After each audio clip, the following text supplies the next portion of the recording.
সমুদ্রের নিচে আজও এমন অনেক রহস্য লুকিয়ে আছে যেগুলো মানুষের চোখের আড়ালে রয়ে গেছে হাজার বছর ধরে। তেমনি রয়েছে কিছু ভয়ঙ্কর তথ্য যেগুলো শুনলে শুধু গা শিউরে ওঠে।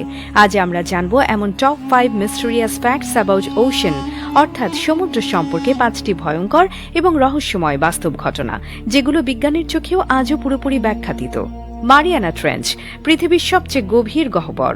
মারিয়ানা ট্রেঞ্চ হল প্রশান্ত মহাসাগরের তলদেশে অবস্থিত পৃথিবীর সবচেয়ে গভীর জায়গা। ৩৬,০৭০ ফুট গভীর, যেখানে মাউন্ট এভারেস্ট অনায়াসে ডুবিয়ে ফেলা যায়।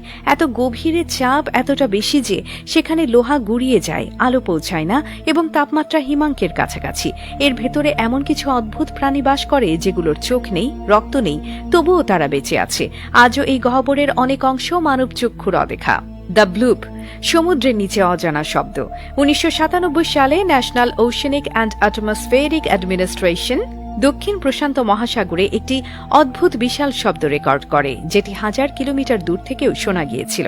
এই শব্দের নাম দেয়া হয় দ্য ব্লুপ। বিজ্ঞানীরা একে কোনো প্রাণীর উৎপত্তি বললেও এত বড় আওয়াজ আর কোনো জীবিত প্রাণীর শরীর থেকে আসা অসম্ভব বলেও মত দিয়েছেন। আজও এই শব্দের উৎস একটি রহস্য। আন্ডার ওয়াটার রিভার্স, পানির নিচে আরও নদী। হ্যাঁ, আপনি ঠিকই শুনেছেন, সমুদ্রের নিচে রয়েছে আরেক ধরনের নদী। মেক্সিকো উপসাগরের তলদেশে পাওয়া গেছে এমন এক জায়গা যেখানে ঘন লবণাক্ততা ও গ্যাসের কারণে একটি স্রোত তৈরি হয়েছে, যা দেখতে একেবারে নদীর মতো। এটির তীরে গাছ, সিঁড়ি, এমনকি পানির ধারা পর্যন্ত দেখা যায়, অথচ এটি পুরোটা পানির নিচে। এরকম গঠন পৃথিবীতে আর কোথাও দেখা যায় না। লস্ট সিটি অফ অ্যাটলান্টিস, হারিয়ে যাওয়া সভ্যতা। প্রাচীন গ্রিক দার্শনিক প্লেটো যে শহরের কথা বলেছিলেন, সে আটলান্টিস আজও এক রহস্য। অনেকে মনে করেন এটি কেবল কল্পনা, কিন্তু সম্প্রতি স্পেনে ভূমধ্য সাগরের নিচে এমন কিছু ধ্বংসাবশেষ পাওয়া গেছে যা সত্যি সেই সভ্যতার প্রমাণ হতে পারে।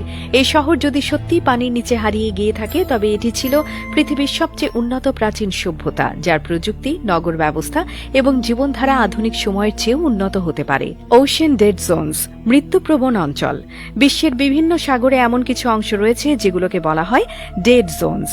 এখানে কোনো প্রাণ বেঁচে থাকতে পারে না, কারণ এখানে অক্সিজেনের মাত্রা একেবারে শূন্যের কোঠায় নেমে যায়। এমন ডেড জোন পাওয়া গেছে Gulf of Mexico, Baltic Sea, এমনকি ভারত মহাসাগরের কিছু অংশে। এই জায়গাগুলো এমন ভয়ঙ্কর যে জীবজন্তু তো দূরের কথা, ব্যাকটেরিয়াও টিকে থাকতে পারে না।